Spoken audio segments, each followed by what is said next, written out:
pusakanya memang bentuknya seperti ini. Ya, ini tilam UP. Jelas ini Mojopahitan. Ya.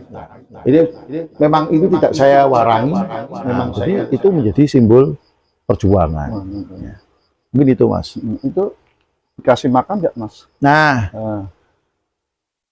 banyak orang punya persepsi salah. Kalau misalkan keris itu harus dikasih makan, ya, dikasih kembang melati, kemudian yang naga, yang singobo. Assalamualaikum warahmatullahi wabarakatuh. Kembali lagi di channel Lintang Misteri. Seperti biasa dengan saya Gus Pipin. Oke, kali ini Lintang Misteri kedatangan tamu narasumber yang namanya Mas Zainal. Mas Zainal ini pernah mendalami ilmu spiritual, memelihara pusaka warisan leluhur. Jadi pusaka ini pernah terjadi hal di luar logika. Kita sebelum cerita, sapa dulu Mas Zainal. Apa kabar Mas? Alhamdulillah baik. Sehat. Sehat Banget, makanya banyak ini ya. Dari sononya. Oh, dari sono. Semoga sehat ya Mas ya. Amin. Makasih sebelumnya dia mau datang ke lokasi ya Mas Ya. ya, mau menceritakan pengalaman panjenengan ya. Oke, tak usah lama-lama lagi, kita langsung saja ke ceritanya.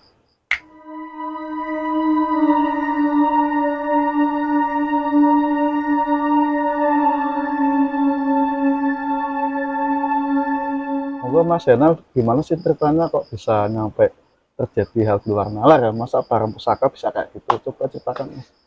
Ya, pertama-tama saya terima kasih atas kesempatan yang diberikan kepada kawan-kawan dari kegiatan-kegiatan seperti ini ya.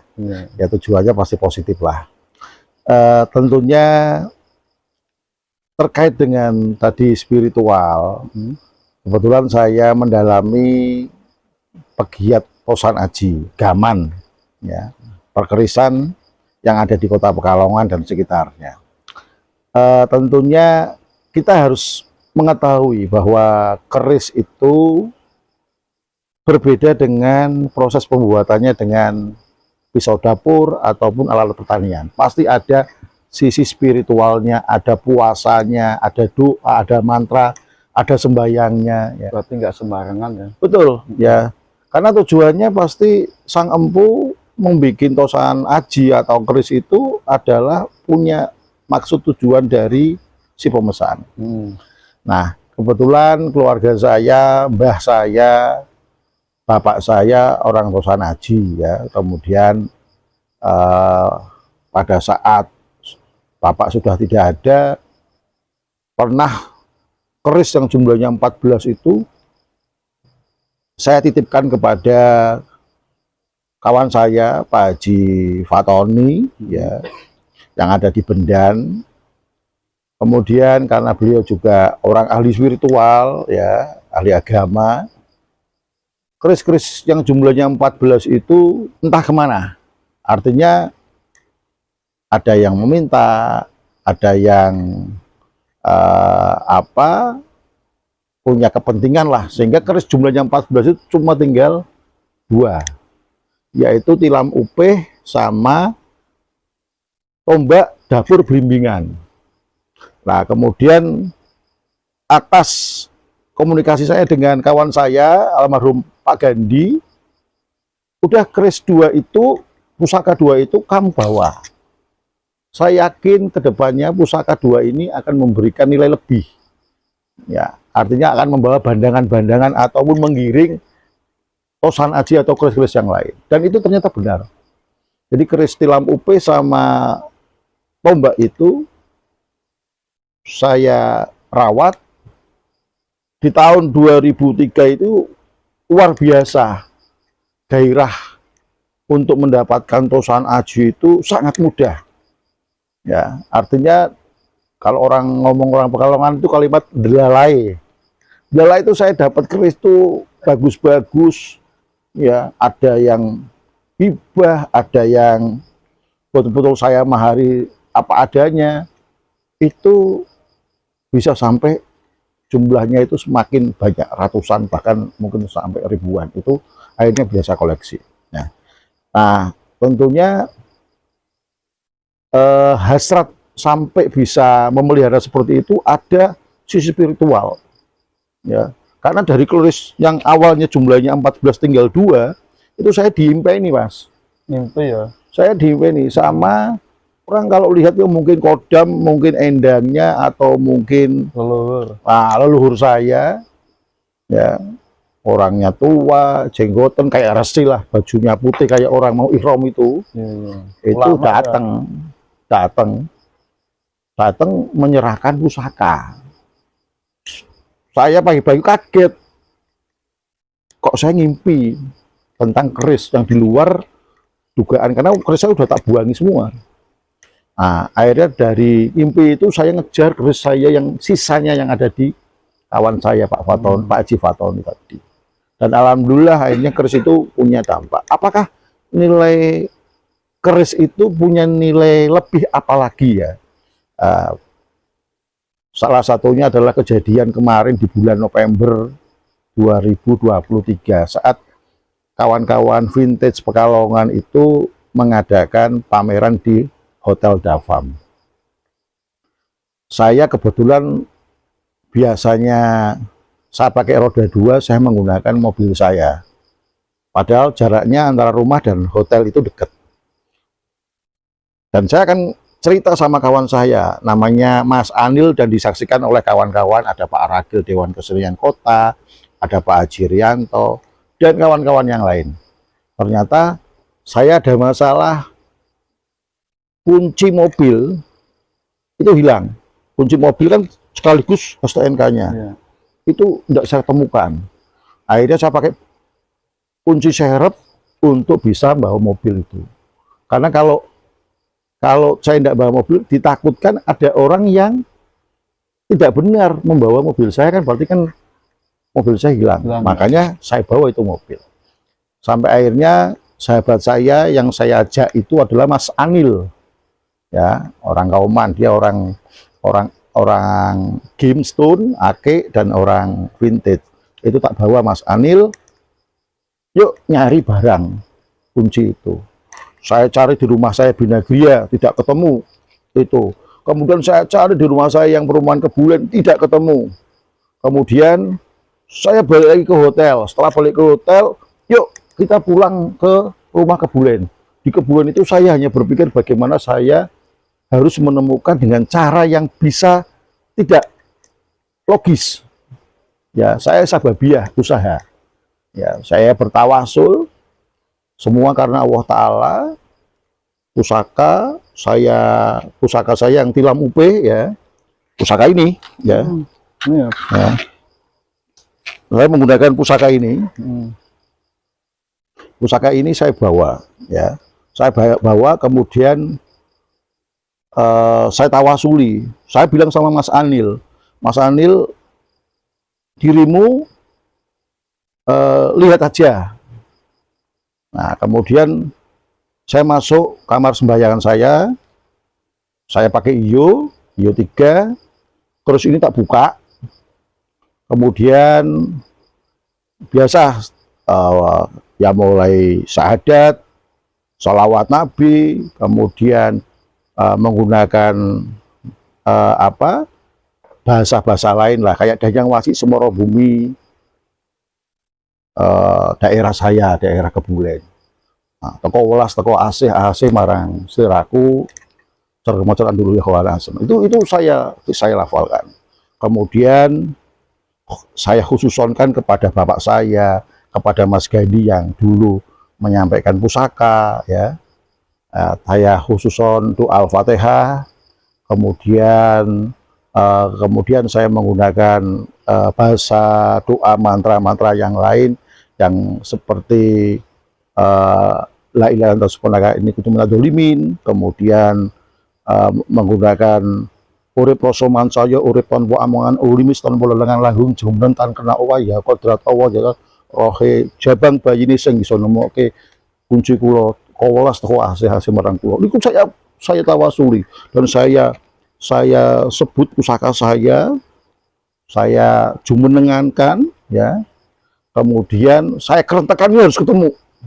Dan saya positif, la haula wala quwata illa billah itu karena semua karena Allah Ta'ala. Nah, setelah itu saya, ayo Nil. Setelah itu sekitar ya 1/4 jam. Ayo kita kembali ke Binagria nyari kunci. Galai, saya langsung ngomong, coba di bak sampah. Saya tidak tahu, tidak akan kepikir bahwa kunci itu ada di bak sampah. Itu ternyata Mas Anil sendiri langsung ngomong, bro, itu di bak sampah ada kunci. Jam 8 malam. Nah, akhirnya kita tarik kesimpulan. Pagi-pagi, jam 8 pagi, saya sama kawan saya, Mas Darul, itu ke rumah saya ke Bulen. Bro, ayo keluar. Saya bilang, jangan, aku mau makani kucing, saya bilang gitu. Kucing saya di Binagria mau saya kasih makan. Kemudian saya keluar sama Darul, saya bawa plastik sampah, ya. Dan saya tidak tahu kalau di sampah itu ada kunci.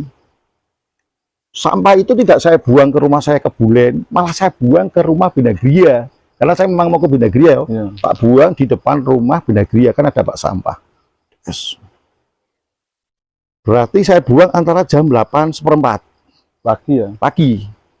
Secara logika, yang namanya kunci mobil, dan biasanya kunci mobil ada kunci yang lain ya, kunci setang, ada bandul STNK, itu gampang ditemukan oleh pemulung. Itu pasti ya? Pasti, karena di daerah Panili Binagria, Blok A, itu pemulung itu rata-rata itu per jam itu pemulung itu muter. Cepat-cepat rongsok kan udah mulai buka itu. Ya, dia cari kardus, cari plastik, apapun lah yang bisa dijual. Secara logika harusnya kunci itu gampang diraih. Itu pasti. Itu sudah dikewer-kewer kok. Dan itu bukan di tempat sampah yang basah, tempat sampah yang kering. Dan tempat sampahnya bukan pakai plastik ember, itu bukan, kotak. Jadi pada saat saya nemukan itu langsung, loh itu ada kunci ya gitu. Langsung saya berterima kasih lah ya sama Allah, sama alam dan sekitarnya ya. Nah, tidak terlepas dari atas kehendaknya itu tidak akan ketemu. Dan saya kalau apakah saya kalau tidak bertawasul kemudian saya bersababiah dengan pusaka itu, apakah itu temu atau tidak, itu hanya Allah yang tahu. Tapi saya berusaha. Tapi secara logika itu tidak masuk, tidak nalar. Karena malam berarti kan Mas? Lah, coba mulai jam 8 pagi kok ketemu jam 8 malam. Berarti ada jeda waktu kurang lebih 12 jam. Masa 12 jam tidak ada pemulung yang nyekat-nyekat, secara logika tidak mungkin. Karena bukan hujan loh. Kondisi panas ya, umum lah, terang cerah lah. Dan itu pasti saya katakan namanya pemulung di daerah Binagria itu muter terus Mas. Karena Binagria itu mulai subuh aja atau jam 2, jam 3 pagi itu kadang masih ada orangnya, ada yang eker-eker. Kemana itu Mas? Nah, itu kan secara tidak logika kan itu menjadikan semangat, artinya semangat itu jadi manusia, jadi ambawa itu tidak hanya diam begitu saja. Tapi kita harus punya usaha. Coba kalau misalkan saya berdiam diri, tidak berusaha, tidak usah nyari, kira-kira ketemu enggak? Enggak mungkin. Enggak mungkin. Aku hanya memberikan satu isyarat, bisa jadi Allah memang membutakan para pemulung itu terhadap kunci itu, misalkan, ya kan. Nah, jadi saya dengan pusaka yang leluhur ini, ya pusaka tilam upeh, pusakanya memang bentuknya seperti ini. Ya, ini tilam upeh, jelas ini Mojopahitan, ya. Ini memang itu tidak saya warangi, memang saya tak warangi karena memang ini pusaka yang sudah sangat sepuh sekali. Ya. Berarti mbah-mbah saya. Setiap berapa tahun Mas? Ya kalau sudah mbah-mbah saya ngomong begitu ya kurang lebih sudah lebih dari 300 tahun. Mbah-mbah saya, orang rata-rata hidup usia 70 tahun katakan.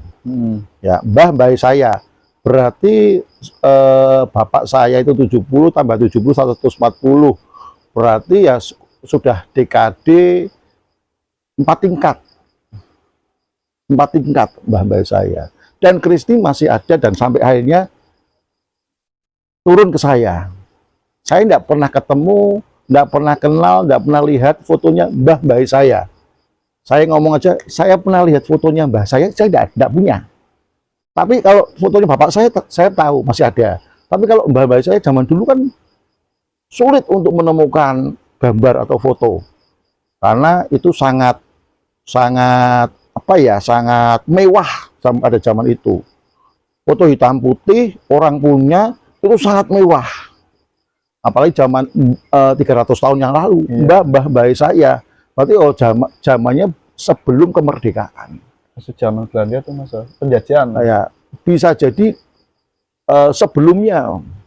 Kalau sudah ngomong mbah saya, ya kan, itu begitu Mas. Ya, itu kalau bahannya ini bahannya apa Mas ya? Nah, pusaka ini bahannya tentunya besi, ya, besi tempa, kemudian nikel, meteor, pasir besi, ya, itu kan ada godokan, ya, godokan itu lipatan besi yang masih kotak, ya, itu kan ditempa terus, ditempa sampai airnya menjadi tipis, menjadi sesuai dengan harapan, akhirnya muncullah namanya pamor. Pamor itu berasal dari meteor dan pasir besi.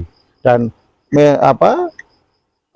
terkait dengan pamor itu biasanya ada yang namanya pamor rekaan, ada yang pamor pesanan. Pamor rekaan itu ya pamor yang semuanya karena alam yang menciptakan. Ya, ya. Berarti ini murni nggak narik ya Mas, itu zaman ya, dulu ya. Kebetulan saya memang tidak mau masuk ke arah menarik-narik pusaka. Ya. Jadi murni apa yang ada di tempat saya itu adalah pusaka-pusaka yang berasal dari orang-orang tua kita. Nah, jadi murni nguri-nguri budaya. Karena kalau orang yang menarik pusaka, ya biasanya satu wilahan, dia dapatnya cuma wilahan, udo, ya, tidak ada ininya, handle, tidak ada warangka, ya, sehingga murni wilah wesi. Nah, wesi itu biasanya juga banyaknya kuningan atau besi baru yang memang itu asmaan biasa. Biasanya banyak keris-keris ataupun orang narik itu banyak barang-barang Cirebonan. Banyak barang-barang Cirebonan. Tapi kalau yang maaf nih, ya nanti bisa dikoreksi. Tapi kalau orang narik dapatnya pusaka Mojopahit, Singosari, saya belum pernah lihat, belum pernah dengar. Tapi yang saya lihat itu, tak lihat itu banyaknya itu Cirebonan, Mas. Keris-keris, ya maaf, keris-keris baru, jimat, itu biasanya ke arah sana. Berarti ini asli Jawa ya Mas? Nah, Jawa banget Mas. Kalau kita ngomongin sudah zaman Hindu. Itu paling diistimewakan ya dari pusaka-pusaka kalian? Enggak juga sih. Jadi pusaka itu punya keistimewaan masing-masing. Tidak semua punya hasrat yang sama. Tapi karena saya itu tadi dari sejarah, dari tidak punya pusaka, dan pusaka ini adalah mengawali pusaka ini. Yang tersisa itu cuma dua ini sama tombak. Nah, akhirnya ini yang saya jadikan piandel. Ya, artinya piandel itu ya tangguh pusaka rumah. Ya, yang lainnya apakah tidak dianggap istimewa? Tidak juga. Pasti punya nilai keistimewaan masing-masing. Kalau itu kodamnya apa Mas? Nah, ini. Kalau terkait dengan kodam, ya tentunya kita bahas masalah kodam yang ada di keris. Ya, kita bisa merasakan kalau mau kawan-kawan ya yang suka mengecek tentang kodam ataupun endang yang ada di dalam pusaka. Itu pertama itu sebelum tidur, ya, sebelum tidur nih, sebelum istirahat, kita betul-betul ingin merasakan ada getaran apa. Itu jalan satu-satunya adalah lepas semua yang ada ininya, cuma bila ya kondisi kita harus kondisinya bersih, kondisinya suci, ya. Kemudian kita menawasuli pusaka ini, ya. Nah, kita pancing, kita tawasuli, kita berniat punya hajatnya adalah pingin mengetahui, pingin mengenal, ya. Ya semuanya karena Allah Ta'ala, ya. Setelah itu pusaka yang masih utuh itu, yang hanya wilah tok, kita taruh di bawah bantal. Kita taruh di bawah bantal. Dengan keadaan rumah tidak terang. Gelap. Ya lampu 5 watt lah. Kemudian sambil apa? Sambil kalau kawan-kawan bisa tahlil sambil tidur itu lebih bagus, melawalkan tahlil, tahmid, takbir, ya. Dan itu tidak lama, setengah jam. Rata-rata kalau barang pusaka tua setengah jam langsung ada reaksi. Reaksinya apa? Reaksinya biasanya ya, kalau dia itu kondisinya sadar, suasananya panas. Suasana rumah itu kondisinya meskipun hujan, kondisi rumah itu suasana panas, langsung keluar keringat. Itu kondisi sadar. Tapi kalau kondisi tidak sadar, artinya kita tertidur, nah kita dimimpikan. Karena kondisi saat kita tidur, kondisi yang alam di bawah sadar kita itu akan ketemu dengan apa yang ada di dalam isi ya. Nah, makanya saya nyampaikan ngomong keris, ngomong tosan haji itu harus dua sisi, isoteri dan eksoteri, seperti mata uang. Ada sisi gambar, ada sisi nominal. Dua-duanya harus dilengkapi, tidak bisa satu-satu. Nah, itu. Kalau tinggal kita melihat ini cara pandangnya dari sisi budaya atau dari sisi spiritual. Nah, kalau dari sisi budaya ya kita nyampaikan bahwa tosan haji ini adalah bentuk idealisme sebagai bangsa negara, sebagai kebanggaan kita sebagai bangsa Indonesia misalkan ya, karena memang rata-rata pahlawan nasional kita menggunakan tosan haji itu untuk meningkatkan kadar ya, kadar perjuangan, kepercayaan diri ya kan. Nah, jadi itu menjadi simbol perjuangan. Ya. Mungkin itu Mas. Itu dikasih makan nggak Mas? Nah, banyak orang punya persepsi salah. Kalau misalkan keris itu harus dikasih makan, ya, dikasih kembang melati. Kemudian yang naga, yang singobarong harus dikasih emas, ya. Kita pakai logika aja, ya. Pakai logika, ini adalah barang yang besi, dibuat oleh manusia, ya. Ya kita rawat secukupnya. Artinya kalau ini karat ya dibersihkan, ya kan. Kalau apakah perlu wangian? Kalau zaman dulu wangian harus dikembangi, karena memang namanya keimanan itu semuanya hal yang wangi itu kan sunnah Mas, ya kan. Nah, zaman dulu pusaka dikasih wangi-wangian, kasih kembang, ya. Artinya dengan kembang melati ronce itu kan menambah kesakralan. Berarti sekarang bagusnya gimana? Kalau dianggapnya misalkan kita kasih kembang itu tidak merepotkan, ya itu sah-sah saja. Karena apa? Namanya pusaka ini kan, kalau besi ini kalau tidak dirawat tuh baunya kan beda Mas. Tapi kalau baunya cendana, melati, keraton, ada bunga melati, itu kan lebih semerbak, lebih mengenal lah ya. Nah itu jadi kalau misalkan nanti kalau nggak dikembangi nanti kodamnya ngamuk, itu kan cerita mitos ya, cerita mitos itu ya sah-sah saja, namanya orang mau cerita tentang apa yang dia punya, kemudian antara nalar dan mistiknya ngomong itu ya monggo-monggo aja. Tapi kalau saya tergantung masing-masing. Hmm. Ya, tergantung masing-masing bagaimana dia mempunyai pandangan terhadap keris. Kalau memang itu baiknya dikembangi setiap kliwon, itu ya lebih baik. Tapi kan kondisi sekarang mungkin orang berbeda-beda kepentingannya. Ada yang cukup ditaruh, dikasih minyak aja, ya ada. Ada yang perlu dijamah setiap malam suro, ya monggo pas gerbek suro kan gitu. Itu apakah dengan cara yang dikembangi itu menjadikan bagian-bagiannya? Sebenarnya tidak juga. Sebenarnya kalau memang keris itu dirawat, ya harusnya memang merawat pusaka itu tadi tepat. Paling lambat itu sebulan sekali keris itu harus dibuka.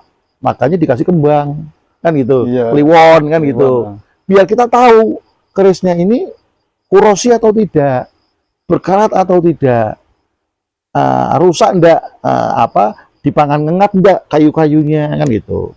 Makanya orang Jawa itu kan menggunakan lelaku titen, ya, niteni, nah kan. Nah, makanya niten ini apa? Ya salah satunya kalau malam kliwon Jumat, keris kita uhi kembang, kan gitu ya, tak kasih bunga. Itu sebenarnya untuk tujuannya agar kita itu merawat pusaka dengan menggunakan waktu-waktu yang tepat Tertentu dan yang jelas. Sebab kalau tidak seperti itu kan belum tentu kita megang punya keris kemudian merawatnya setiap bulan sekali, belum tentu dibuka. Nah, contohnya orang yang dulu punya pusaka, ya karena dia sudah tua, sudah meninggal, turun ke anak-anaknya tidak berani membuka, tidak berani saya, takut karena gelodak-gelodak dan sebagainya. Sehingga apa yang terjadi? Keris itu yang sebanyak itu dulu koleksi mbah-mbahnya itu ketemu sama orang yang tidak tepat, dimaharilah seadanya. Ya kalau dimahari, kadang dilarung, dibuang, itu kan yang sangat disayangkan. Nah, kalau misalkan ketemu yang tepat, dia diuri-uri seperti yang saya alami, saya lakukan, insya Allah itu menambah nilai manfaat. Karena apa? Kalau orang tua sudah meninggal, ya berarti kita hanya bisa merawat peninggalannya. Kalau orang tua masih hidup, kita akan merawat. Ya, kita karena kita berpikir kalau kita memelihara orang tua, berkahnya ke kita. Ya kan? Kalau orang tua sudah meninggal, berarti yang kita rawat adalah apa? Peninggalannya. Contohnya apa? Rumah misalkan. Ya, karena rumahnya tidak diwaris, orang tua sudah meninggal semua, rumah ini tak rawat. Rumah yang model kuno, model lawang songo misalkan, kalau dirawat, tidak dibongkar, itu kan estetikanya lebih bagus lagi. Auranya lebih asik dibandingkan rumah-rumah baru. Itu kalau kita ngomong tentang peninggalan orang tua. Begitu juga pusaka-pusakanya. Makanya kita lihat peninggalan orang tua, misalkan VW lah, karena dirawat, harga VW, harga Vespa bisa ratusan juta, kan gitu. Karena dirawat, berkahnya ada. Apalagi kalau kita ngomong tentang peninggalan pusaka, itu pasti lebih. Ini kadang ada orang mengatakan kalau rawat pusaka itu ada yang mengatakan musik ya, musiknya itu gimana Mas? Cerita Ya. Mas.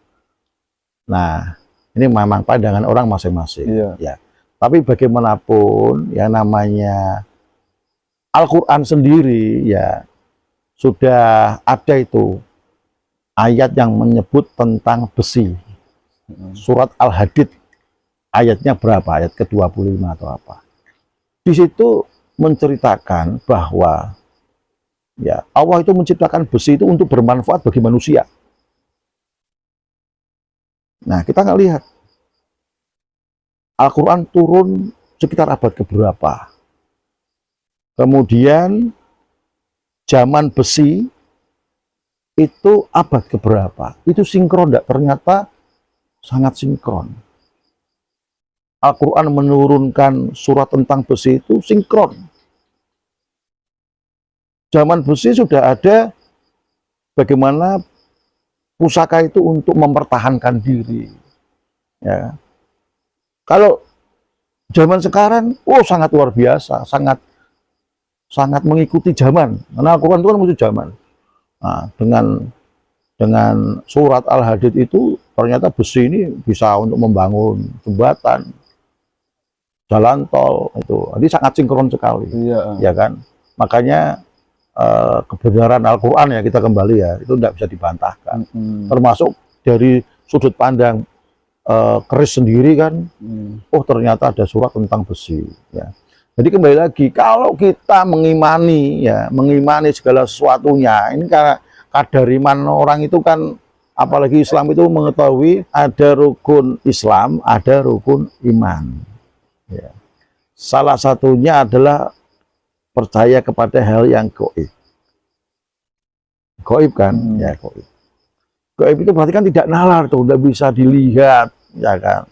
Tapi kita percaya, sama dengan mbah-mbahnya kita itu kan kita nggak tahu, tapi kita percaya, ya kan. Mbah yang keempat, 4 tahap. Makanya tadi keris itu sekitar abad keberapa kan itu kan. Ini keris itu zaman berapa? 300 tahun yang lalu. Berarti tinggal mbah saya. Kalau seperti itu berarti saya yakin berarti ya. Yakin saya gini. Saya percaya keris ini memang miliknya mbah saya yang ke generasi yang 4, generasi 4 sebelumnya. Ya. Itu kan iman. Kalau kita tidak punya iman ya kita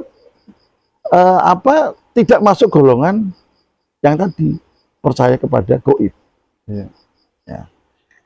Nah, namun harus diimbangi dengan la haula wala quwata illa billah. Ya. Semua itu Allah yang mempunyai kehendak. Ya. Dokter ngasih obat, bukan yang menyembuhkan dokternya, itu karena Allah Ta'ala. Bukan yang menyembuhkan obatnya, karena Allah Ta'ala. Nah, jadi segala sesuatunya kalau kita ngomong iman harus disandingkan dengan keimanan kepada Allah Ta'ala. Itu. Jadi kemudian kalau cara pandang kita, maaf ini ya, ketemu keris yang disanding oleh orang budayawan sama orang yang katakan spiritual, dia mengetahui keris hanya dari sisi tentang kegoiban, itu sangat berbeda pandangnya. Cara pandangnya akan lain. Di sisi lain itu orang bicara tentang budaya, di sisi lain ada orang yang bicaranya tentang wah ini jos nih, kodam ini bisa untuk pilkada misalkan zaman sekarang. Nah, orang sudah seperti itu kan sudah berbaunya kan jangan-jangan sirik, ya kan. Makanya harus sangat ya kita segala sesuatunya bisa ketemu hal yang sifatnya sirik, bisa tidak hanya dari sebuah keris saja. Ya apapun lah ya, semuanya bisa ketemu. Kita minum obat karena gara-gara ini kita juga jadikan di sini. Ya. Jadi kita harus sadar, kita selaraskan bahwa kita berhubungan dengan hal keimanan itu didasarkan juga pada menselaraskan karena keesaan Allah Ta'ala dan semuanya itu atas kehendaknya. Kalau bukan atas kehendaknya tidak mungkin, karena dia yang punya qada dan qadar. Mungkin itu Mas, keris ini untuk pengobatan spiritual di luar medis ya? Ya, kalau untuk nawasuli sebuah pusaka ya punya sababiyah untuk kaitan dengan itu mendekat ke sana itu pernah ya. Saya pernah ini ke makam Mbah Wayah. Ini spiritual juga nih, makam Mbah Wayah itu makam yang sangat terkenal di daerah Kerapiak, Kota Pekalongan, di Gang 8, Kerapiak Kidul, Gang Lopis. Di tengah-tengah kampung itu hanya ada satu makam Mbah Wayah. Biasanya makam itu untuk orang yang suka menguji sumpah-sumpah. Sumpah kita itu sumpah bener apa sumpah bohong-bohongan, itu akan diuji di situ. Makanya orang yang berbohong ditarik di situ untuk bersumpah nggak berani. Karena banyak kejadian yang tidak nalar. Ya, itu sangat terkenal namanya makam Mbah-Wayah. Saya pernah ke situ Nawasuli, saya ngaji, saya tahlil, Yasin ya dengan teman saya Mas Budres. Ya, Mas Budres tak ajak. Mas Budres ini juga orang Abangan. Dia itu tidak bisa ngaji. Pada saat datang ke sana jam 1 pagi ke sana. Ke sana melalui kampung ada televisi yang untuk orang umum. Dilihat ada orang ronda lah. Saya amit nun sewu, saya masuk ke makamnya. Nah, kemudian di makam itu teman saya Budres itu yang tadinya itu orang Abangan tiba-tiba bisa ngaji. Oh, bisa Yasin. Dia kayak bahasanya kayak kesambet gitu. Kesambet kok bisa ngaji. Nah, kemudian setelah masuk ke tahlil, tiba-tiba lampu mati. Lampu listrik mati. Itu kanan kiri hidup. Jadi yang mati cuma makam. Yang saya duduk itu. Itu langsung yang nonton TV pada kabur. Langsung pada kabur, TV dimatikan. Lah teman saya yang bocor itu langsung keluar. Bos, aku udah berani bos. Nah, dia keluar. Setelah itu saya tetap ngaji terus. Tidak lama kemudian, ya setengah menit, listrik hidup. Perlu diketahui bahwa makam Mbah-Wayah itu kotak. Kanan kirinya pagar semuanya. Pintu cuma satu. Lah listrik pilar untuk yang ceklek-ceklek ya. Itu di depan makam persis. Jadi listrik itu ada di dalam tengah-tengahnya makam. Nggak mungkin orang yang nyeklek. Nggak mungkin orang yang ada orang masuk ngerjain kita. Nggak mungkin. Karena posisinya cuma 1 meter lah dari saya ngaji. Nah, itu aneh. Tiba-tiba hidup sendiri. Nah, kemudian setelah itu rampung, saya izin sama ya Mbah-Wayah lah. Mbah-Wayah nun sewu kula ajeng nderek mengabadikan foto. Kula diem. Kula izin sampai 3 kali. Setelah itu saya kerentak aja. Terus tolong foto ke. Akhirnya difotokan dari berbagai sudut. Saya memang menghunus pusaka. Pusaka saya jalak dinding. Jalak dinding itu saya bawa. Saya bawa 2 kalau nggak salah. Ini sama jalak dinding. Hasil fotonya kayak apa? Muka saya itu seperti bukan muka saya. Tangan saya itu tiba-tiba pelonang-pelonang, ada putih, ada ini. Nah, hidung saya tiba-tiba mancung panjang. Wah, mau aneh-aneh. Dan itu ada semua. Fotonya Mas ada? Ada. Nanti dikirim boleh Mas ya? Boleh nanti saya kirim kepada kawan-kawan pemirsa bahwa sifatnya yang namanya tidak nalar itu akan menjadi jelas apabila ada keimanan yang mendasari. Itu real. Aneh ya Mas ya? Real. Dan tadi saya menyebut nama saya Mas Budres, Mas Anil, itu adalah nama-nama yang jelas. Pak Kaji Fatoni, itu adalah nama-nama yang bisa dipertanggungjawabkan. Artinya tidak rekayasa, tidak tidak asal. Jadi betul-betul itu pengalaman yang real dan bisa dipertanggungjawabkan dan tidak mengada-ngada, dan semuanya saya serahkan kepada Allah Ta'ala. Saya hanya berpikir Sendowo teko sungkolo lungo, Sendowo teko sungkolo lungo. Saya hanya berpikir bagaimana keuntungan-keuntungan baik itu kembali ke saya dan sengkolo-sengkolo rintangan itu pada keluar. Nah, karena saya nawaitu saya adalah nguri-nguri budaya. Pernah nggak Mas ke sini untuk tempur dengan bangsa jin? Mengusir bangsa jin. Iya. Ini juga kemarin, ya beberapa kemarin itu, rumah saya yang di Binagria ini kan kosong. Iya. Keluarga saya pada ke Solo, sehingga rumah itu hanya dipakai untuk orang yang untuk memberi makan kucing. Namanya Mas Arif, gitu. Mas Arif, putranya Pak Yai Sodik, Podosuge. Dia biasa makani kucing, tiba-tiba maghrib, setelah makan kucing dia mau pulang, tapi lihat lontrong yang motor itu, yang tempat motor itu, kok ada, saya jadi merinding ini ya, ada Mbak Kunti, Kuntilanak. Rambutnya panjang, ya kemudian bajunya putih, ya. Dia langsung lari, langsung ngobrol sama anak saya. Ada makhluk astral. Malamnya saya dibilang gitu, saya datang Mas, sendiri Mas saya.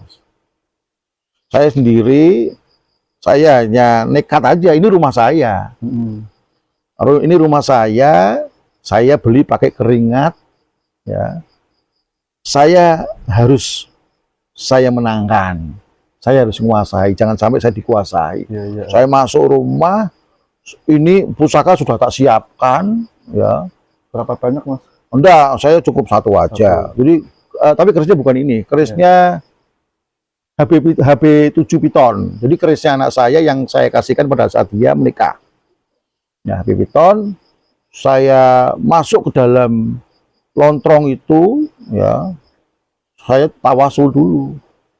Ini Arab ketok ini Arab temu. Tapi saya mengacung dengan pusaka yang saya ini. Nah, setelah itu, ya memang hawa saat itu berkecamuk, tidak nyaman. Ada angin Mas? Kalau kita ngomong tidak nyaman itu, apa ya, mungkin bulu kuduk, merinding, Iya. Suasananya panas, ya kan? Kemudian, tidak nyaman lah. Iya. Tidak nyaman itu gimana ya? Tidak nyaman itu kayak anyang-anyangan lah, kalau kita lihat. Kemudian, mungkin dia lihat saya, tapi saya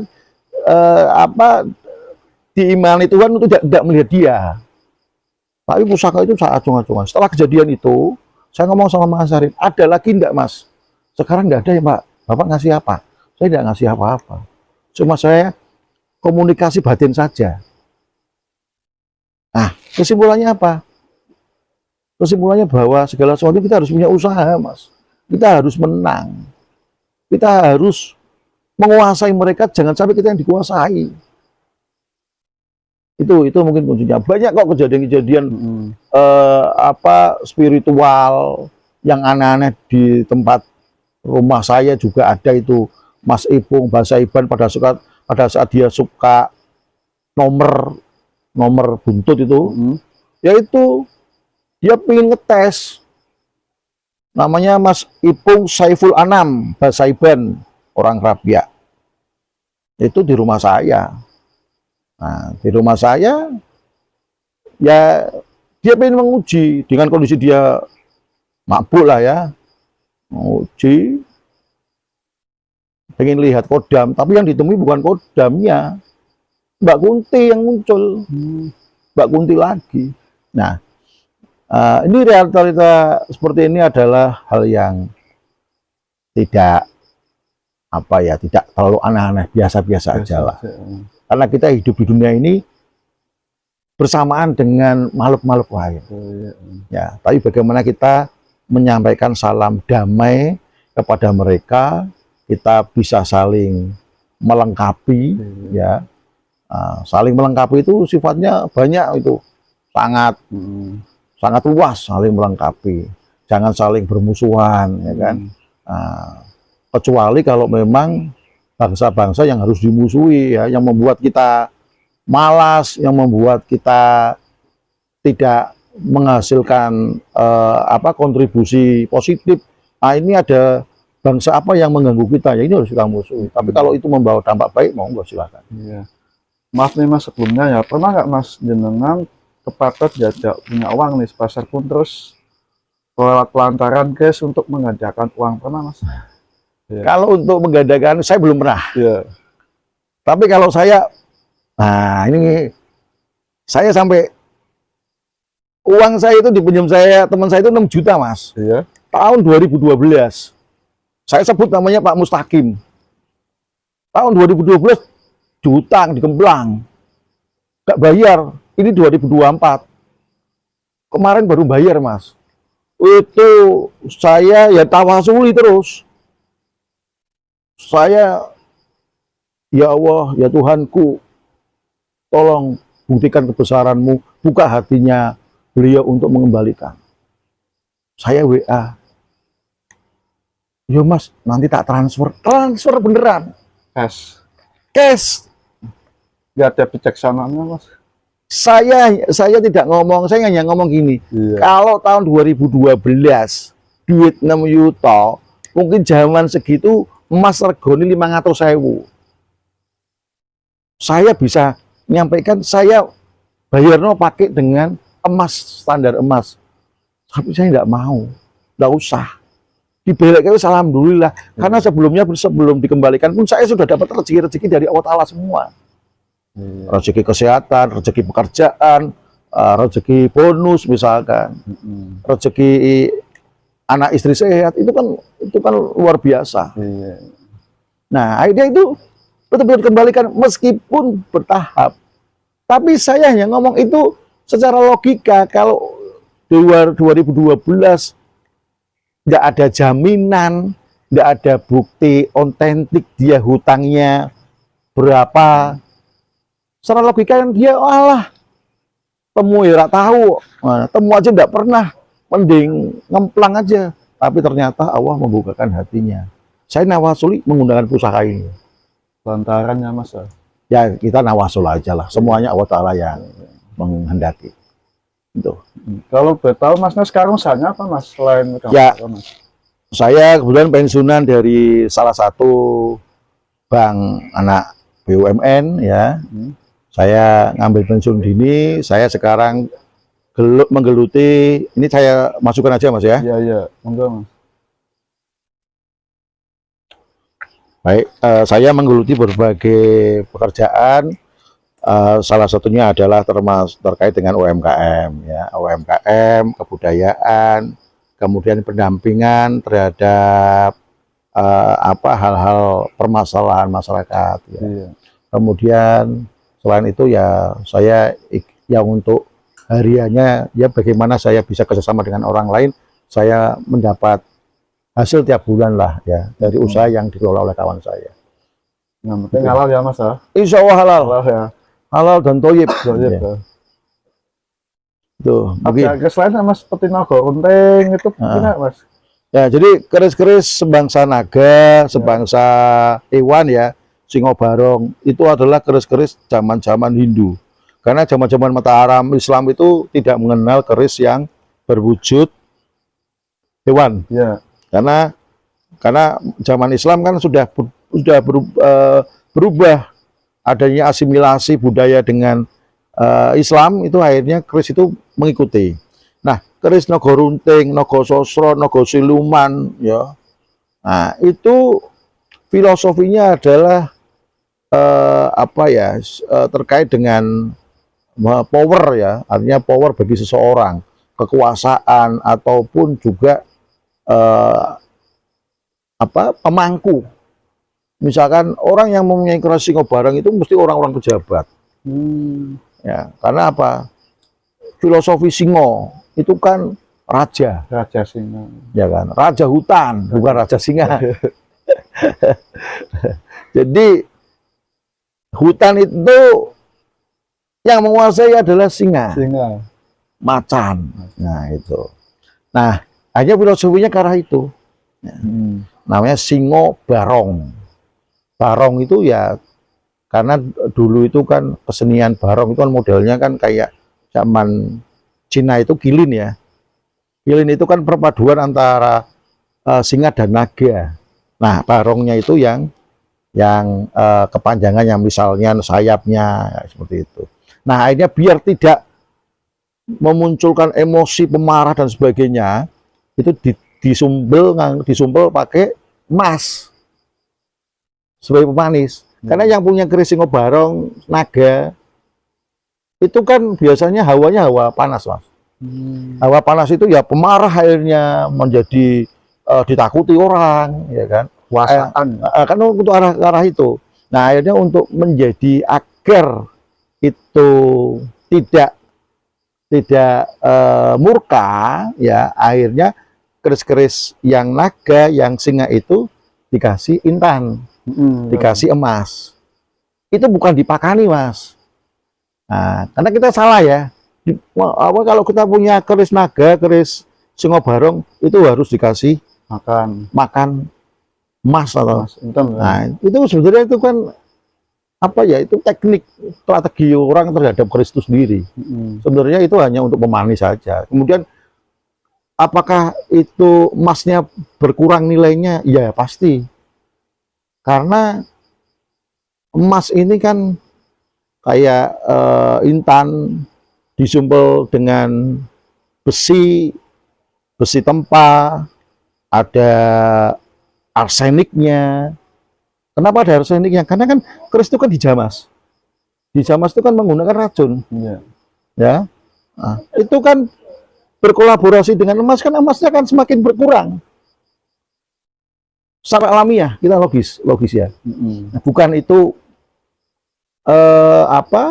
emasnya dimakan oleh naga atau singa kemudian hilang, kemudian jadi mengecil. Itu bukan, itu karena alam. Karena perpaduan dengan batu mulia, ya, batu mulia itu kan, emas itu kan batu mulia, intan batu mulia, kemudian diamond itu kan batu mulia.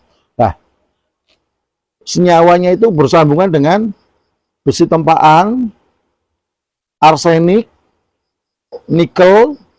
Nah, disumpel dengan kuat, lama-lama kan itu aus, ya, berkorosi. Nah, akhirnya emas yang tadinya mungkin 1 gram itu bisa menjadi hilang 0,2 karena alam.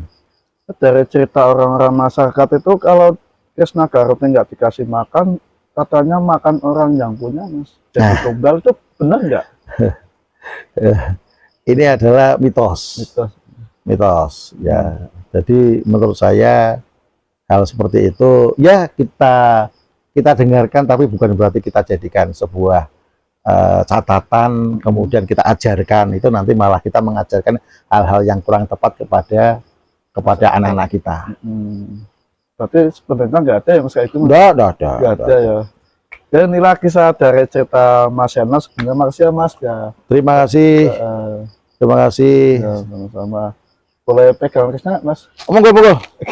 Nah, Mas. Oke, teman-teman nih ya. Nah, ini handle-nya memang hati-hati. Nah, penasaran, amit ya, Mas. Nah, teman-teman ya. Jangan sampai lepas. Itu handle-nya memang keris pusaka ya. Jadi ini hanya untuk pelantaran ya. Yang penting kita cuma percaya satu sama Allah Subhanahu wa Ta'ala. Berarti kita bukan untuk menyembah ya, Mas. Bukan untuk menyembah, tapi untuk leluhur, warisan leluhur ya, Mas, untuk merawat. Berarti segala sesuatu, rezeki, kesehatan, dan segala sesuatu pokoknya itu semua kehendak Allah Subhanahu wa Ta'ala ya, Mas. Ya. Kita harus kenceng syariat Islam, keimanan kita, jangan pernah percaya hal seperti ini. Yang penting kita untuk merawat warisan leluhur Sunan Kalijaga. Kan yang Sunan Kalijaga kan merawat segala pusaka ya, Mas. Bukan berarti kita untuk 100% untuk percaya hal-hal kayak gini. Ini hanya untuk pelantaran. Yang penting kita harus percaya kekuasaan Allah Subhanahu wa Ta'ala. Barangkali ada pesan, Mas, buat teman-teman nih. Ya, pesan saya kepada pemirsa, andaikan mempunyai warisan-warisan leluhur, itu untuk bisa dirawat. Kalau misalkan tidak ada yang bisa merawat, itu dihibahkan kepada orang yang tepat untuk bisa merawatnya. Agar apa? Agar barang-barang itu tidak hilang, ya, tidak lenyap, sehingga hanya sebuah cerita Ya, jangan sampai anak cucu kita itu nanti melihat barang-barang pusaka, ya itu harus ke Belanda. Karena barang-barang tua itu sudah tidak ada, adanya barang-barang hiasan ataupun keris-keris pengantin, ya, keris gembreng, keris pakai seng. Nah, jangan sampai seperti itu, ya. Kemudian apabila sudah merawat, ya imbangi dengan keimanan dan ibadah. Agar apa? Agar menjadi seimbang langkah kita di dalam melangkah, ya, melangkah terhadap kehidupan, melangkah terhadap hubungan manusia dan sekitarnya, dan tidak lupa kepada Sang Maha Pencipta. Semoga video ini bisa diambil hikmahnya, diambil pelajaran kita semua, ambil positifnya, tinggalkan negatifnya. Kekuatan sebesar apapun tidak ada yang bisa melebihi kekuatan Allah Subhanahu wa Ta'ala. Ya, sampai sini Lintang Misteri pamit. Wassalamualaikum warahmatullahi wabarakatuh. Saksikan terus video selanjutnya. Mas. Salam. Yes. Mas. Yeah.